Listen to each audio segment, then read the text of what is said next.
Sorry about that. Had to change locations real quick. Um, but yeah, she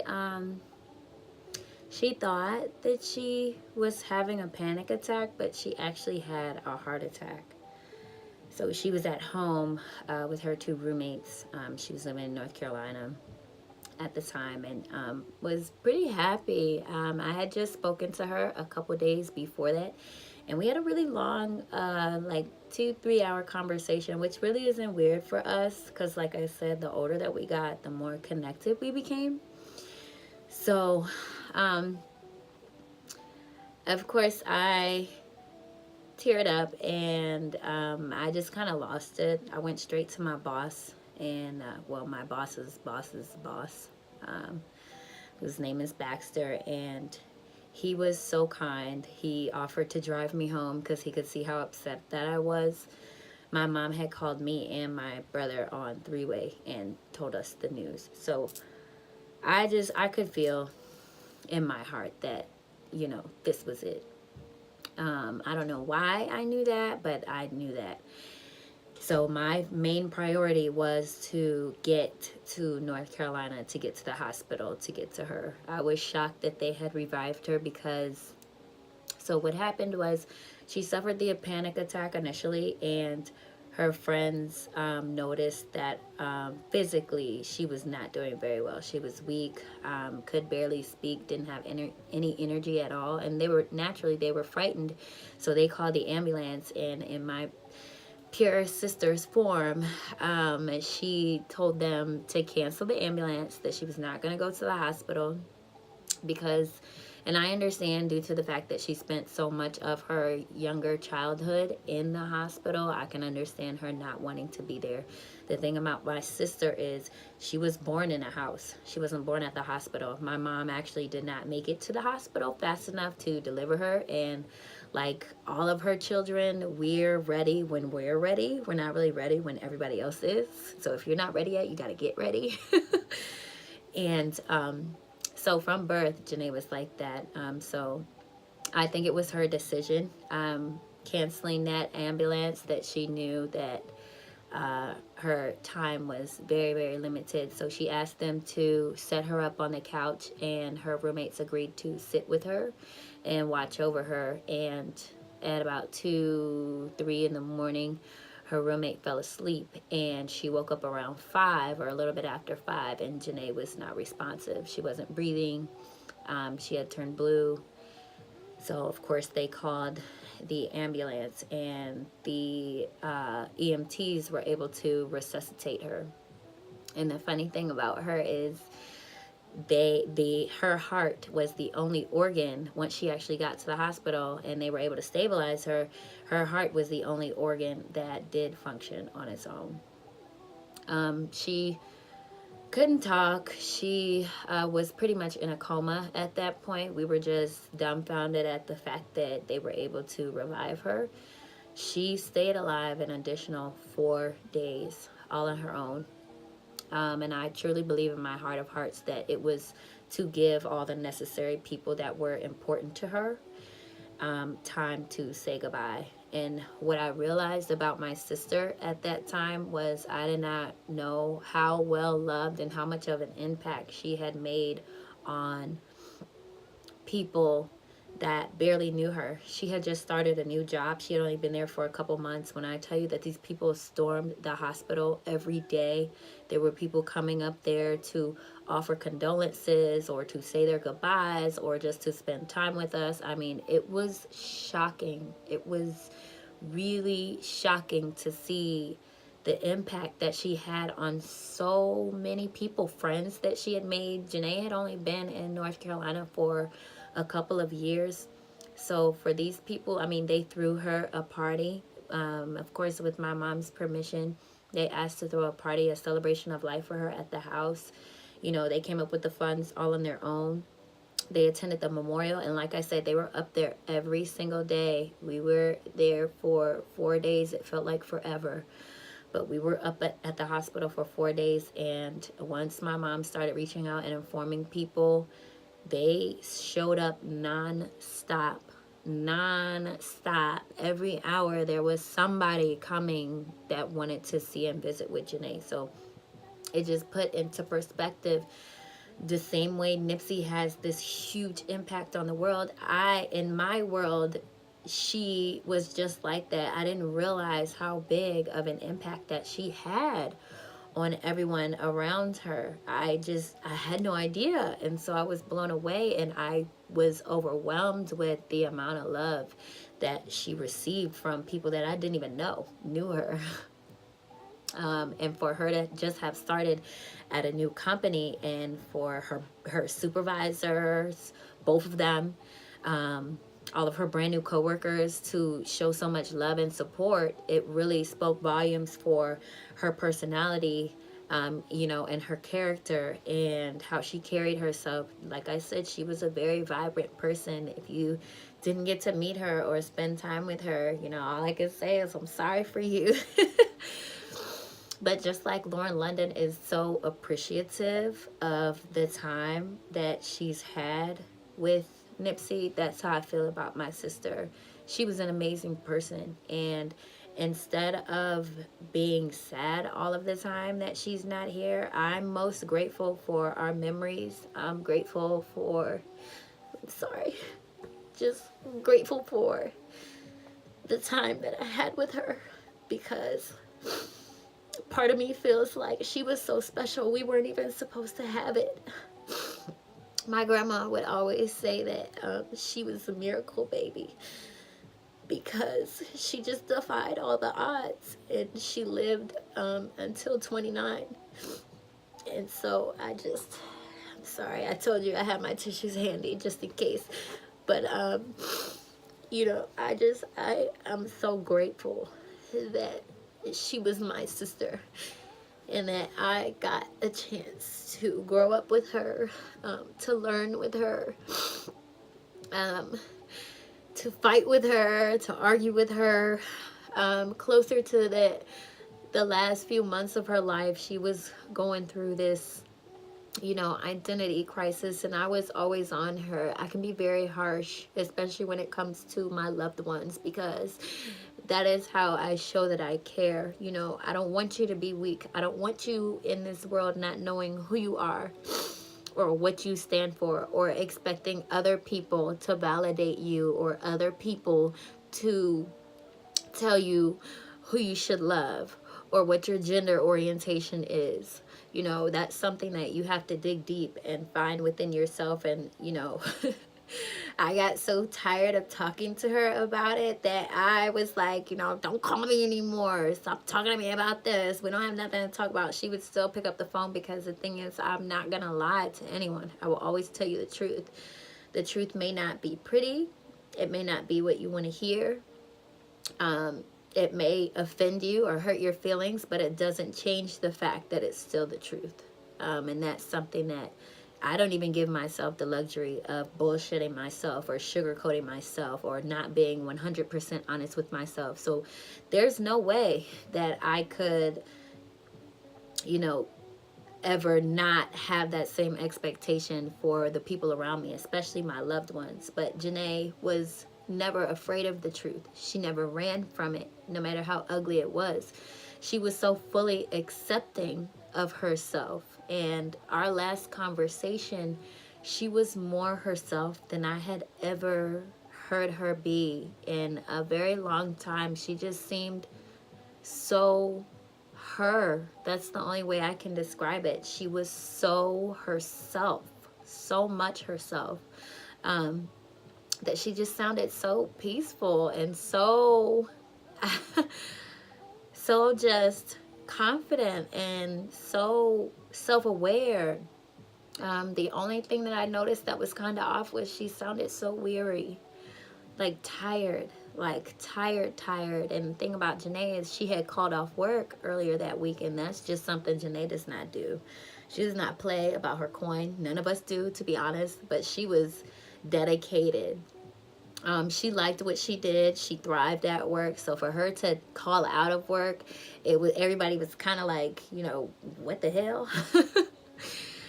So she did sound tired, and I guess that now that I'm looking back on this situation, that was my first inkling where it was kind of like something is not right. I don't quite know what it is, but something's not right. So fast forward to us being at the hospital, you know, seeing the outpouring of love for her was very touching. And honestly, it helped put me at peace because she had decided that I was going to be the person to tell everyone that these were her final days. And it was very hard. It was not easy for me. I, especially when it came to both of my parents, because, you know, it's hard to watch your child die. It's not easy. Every child is supposed to outlive their parent, and so when it came to, like, I didn't eat, sleep for 3 days because I felt like she was after me. Like, you need to tell them this is it. This is it. If they're gonna come see me, they need to see me now. And until everybody that needed to be reached out to was reached out to, I had no peace, like, whatsoever. But just when it came to my mom and then my father, it was very difficult to explain to them. My mom wanted to be so much full of hope that this was not it for her. It was hard for me to have to be that person that says, you know, I know that we all want her to get up and walk out of this hospital, but it's not going to happen.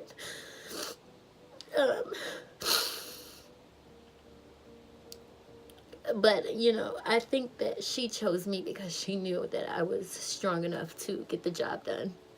There's nothing that I wouldn't have done for my sister. You know, I'd cuss her out and I'd yell at her and we'd fight and we'd argue and I'd scold her. But the thing is, she listened. And she knew that there's nothing that I would not do for her, even in death. So when it came to my mom, it was really hard. And the same with my father. Man, my father kind of had a falling out a little bit because it took him a really long time to realize, like, you need to be on a plane. You need to be here. She's not going to leave this hospital. So if you want to say your goodbyes, because he's very religious and, you know, oh, we're all praying for her and she's touched by God and this and that. And I'm just like, yeah, that may be true, but it's her time to go. She's not living past this point. And once everybody that had been informed was able to be informed, it was like a weight was lifted off my shoulders. I could suddenly eat, I could sleep.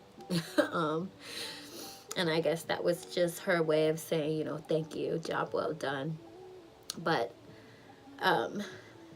her death has probably been the biggest catalyst in my life for change. She's the reason why I quit my corporate job. She's the reason why I'm so adamant about living life my way. She's the reason why I truly feel like I've been connected with certain people. A lot of her friends that were close with her, I'm very close with now. And I know that it's because of her. The unity and the affection and the love that my family and I show each other, it all stemmed from her. Me, like I said earlier in the part 1 video, me connecting with my father and my father's family after him not being around for 23 years was a gift from her. And even my current partner, my boyfriend, him and her's birthday is a day apart. Her birthday is November 25th and his is the 26th. So they have a lot of similarities, and I honestly feel like he has been a gift from her. And then the fact that I was bringing in this baby. So knowing all of the things that she's done for me and done for my family and the way she's impacted my world, the first thing that I cried about when I found out that I was pregnant was her not being here to be a part of the process. Because with her being a lesbian, and she was the stud. She was not the feminine one by any means. You know, she had spoken with her partners about pregnancy and things like that.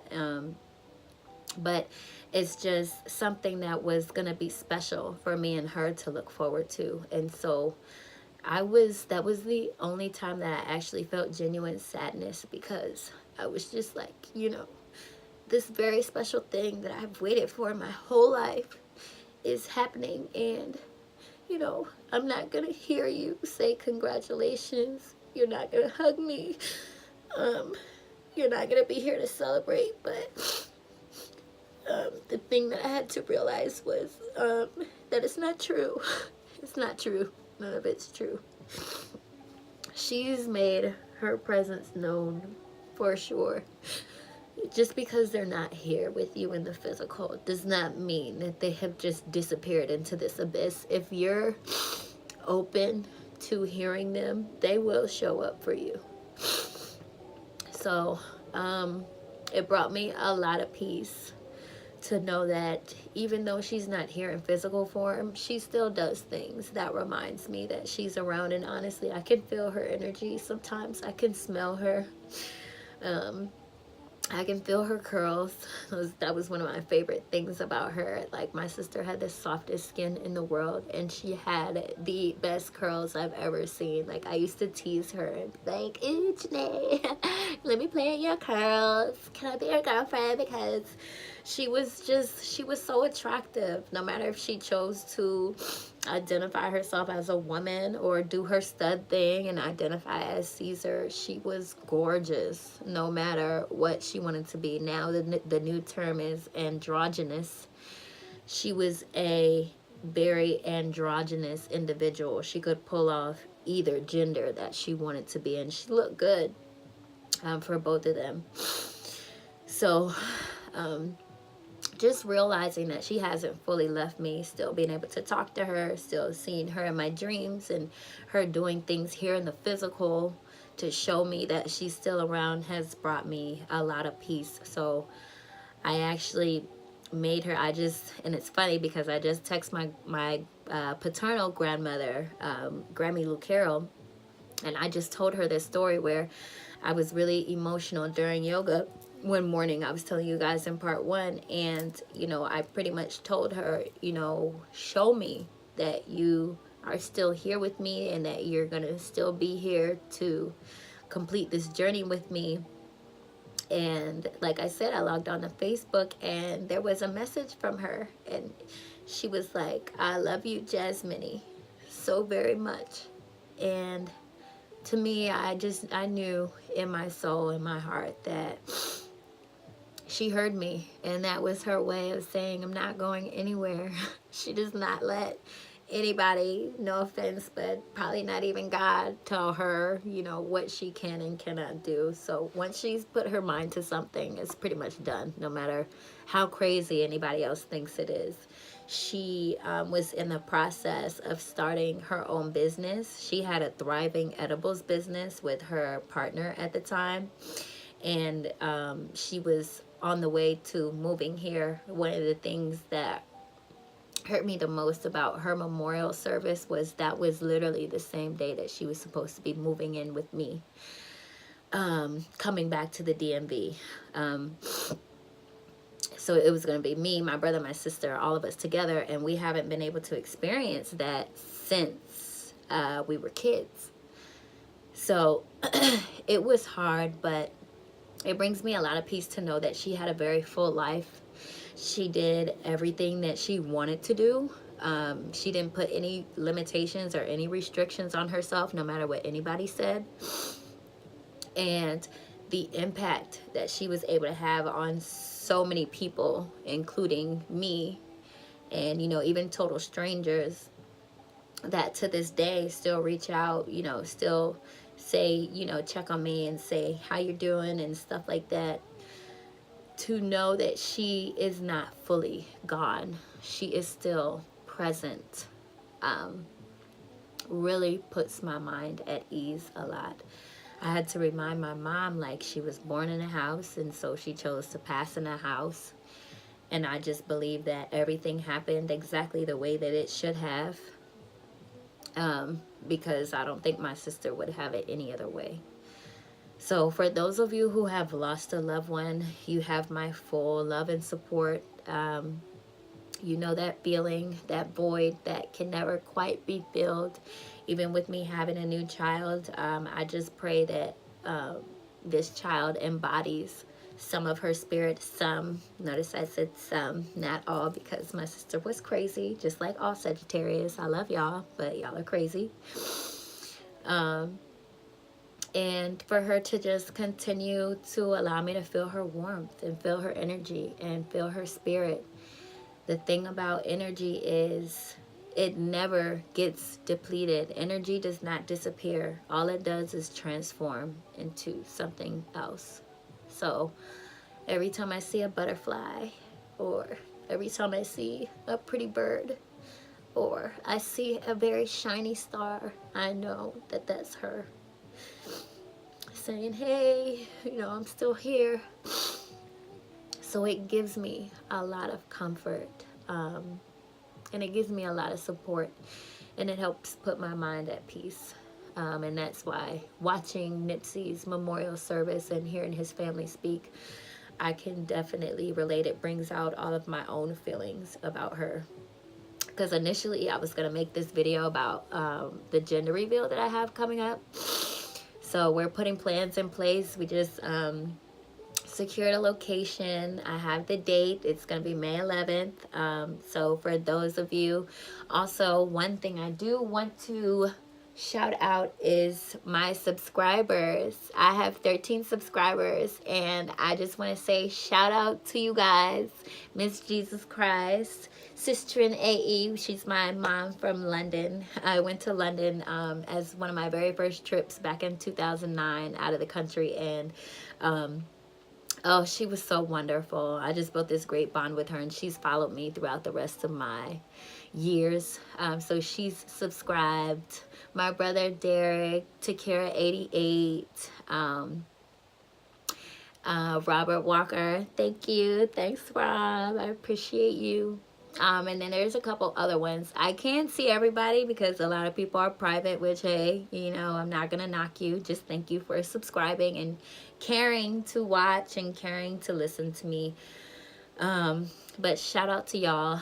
I was gonna make it about the gender reveal, but I just felt moved after watching that service. I just felt moved to do a dedication video to her and how I'm handling her absence during my pregnancy. So thank you so much for listening. Like I said, if you have a loved one that you've lost, I can definitely relate, and I thank you for coming to share my journey with me.